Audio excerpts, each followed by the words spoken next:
What is going on, guys? It is Wednesday morning, and that means paintball question time. Sheldon Martin, could you explain the name of the different bunkers in speedball? Doritos, snake, etc., etc. So you kind of named a few already. You have the snake bunkers and the Dorito bunkers. But for the most part, a lot of teams use specific codes or names for bunkers. So there isn't necessarily a universal set for bunkers in certain positions or places on the field, besides probably the Doritos and the snake. But let's look at a layout from NXL Vegas, and let's go over bunker names. So for the most part, most of the teams are going to call the snake side that's closest to us, and that first like pin in the snake would be snake 1, then the next W is going to be snake 2, and then that little cake is going to be snake 3, and then so on and so on. And then the Dorito side, that first big Dorito is going to be Dorito 1, and then the next one Dorito 2, and you get the point. A lot of teams, that back center bunker that's going to be closest to the start gate is going to be called back center, or home. A lot of teams have started doing that. Or in the snake corner, if we're looking down the field, could be back right, or on the opposite side, Dorito side, back left. A lot of teams also call that bunker right before that snake, that little temple. A lot of teams call that God. I call it God. Most people call that God. It really is going to be specific to the team, though. I know the team that I was on recently, we called the snake bunkers, instead of snake 1 or snake 2, we called them 100, 200, 300. And then Dorito side, instead of Dorito 1 and 2 and 3, we call them 1,000, 2,000, 3,000. It's a little bit more quicker call, a little bit maybe more efficient. Maybe it's easier to differentiate the kill count when you're going G1. Maybe 1,000 stands out a little bit better. That's probably why we used it. But we had all types of different calls for stuff.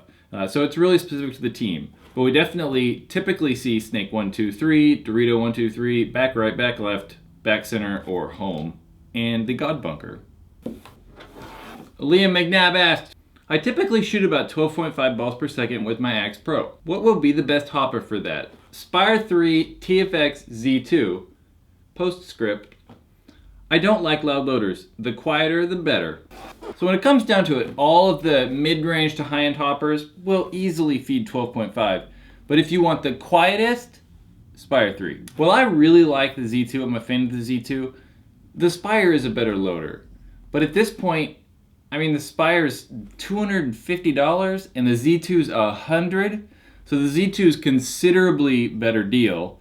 But if you're just looking for the best, Spire 3. But do note, if you want to shoot faster than 12.5, like just put it in uncapped semi and shoot like 20 balls a second, the TFX or Z2 will definitely both feed faster than Spire 3 or original Spires. Jon Russo, since it seems like you have every mask ever made, can you rank them? I was torn between the EVS i5 or Vio Extend.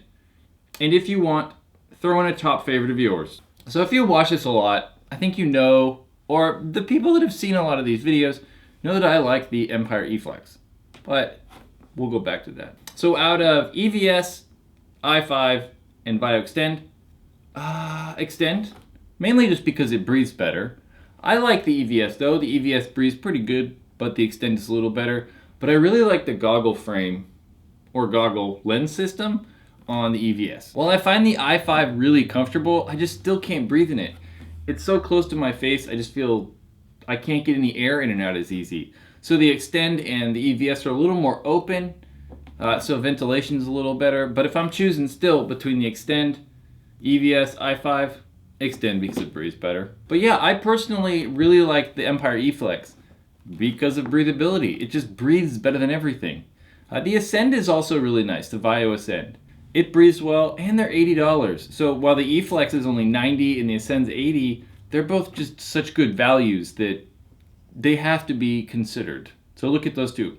Thomas Masseria, I've never tried going pump, but I'm looking to buy a new gun, and I'm not sure if I should buy an Empire Sniper. What are the benefits of playing pump, other than spending less on paint? So should you buy a sniper first? Yeah, I like sniper, right? I think the sniper is definitely one of the better budget or starter entry-ish level pump guns. Great, has a Hitman lever, comes with a cool 3-piece barrel kit and auto trigger. So yeah, I like sniper. I think the major draw though, you said it right, is using less paint. That's one thing that a lot of people that are new to pump that you just shoot less. You can buy a bag of paint, spend 15, 12 bucks or something like that on paint, and then you're good for the whole day. You don't have to spend 40, 50, 60 dollars on one case, so it's just cheaper. I think that's the initial draw to pump. It's also going to be much more difficult. You can't just like come out and shoot 15 balls at a guy. You have to, make that one initial first shot really count. You have to be able to shoot that guy with one ball. You can't come out and kind of figure out where paint's flying in the air and then adjust. That first shot has to be dead on. And since you can't just lay down paint and shoot a bunch, you're going to have to probably think about it more. You can't just, put a guy in and then run to the next bunker. You kind of have to figure out maybe how to get to that bunker without shooting 20 balls at a guy. So it's more difficult, and you develop, snap shooting and gun skills, I think, much quicker than you would with some of these electric guns. Julio Velasco, do you think 3D printing will impact paintball in terms of markers and loaders? It kind of has though, right? So Inception Designs for sure has released their Pico shells that take the Halo internals. I think that thing was 100 rounds, so it's like a smaller electronic hopper for pump guys. There's also some guy that made a rotor that was 100 round. It would take the rotor internals and you printed the shell. Planet Eclipse has released, right, like the body for the ETHA, so you can print new bodies for the ETHA 2. They released the trigger stuff for the CS1 and 160R. That's all I can think of off the top of my head, at least. I know guys have printed like mask mounts for GoPros and stuff, but until 3D printing gets considerably cheaper and easier for the average person, I don't know if it's gonna like affect a lot in paintball or regular life. I know the dream for me is to be able to be like plate, and it just prints out a plate for me to eat on. I'm done eating off it, I just throw it to this bin and it like melts it down and recycles it, and then I can make another plate. Wouldn't that be awesome? So until it gets cheaper, I think, and easier for the average person, I don't know if it's going to affect much in daily life or paintball in general. Thanks guys, that's paintball question time. If you have a question you would like answered on said paintball question time show, leave a comment below, or wherever you want, leave hashtag PBQT. I'll find it and I'll answer it. Check out more of these paintball question time videos in that big rectangular box. Hit that square button to check out our store where we have stickers, barrel covers, headbands, soon shirts. They're coming back. Or hit that circle button to subscribe.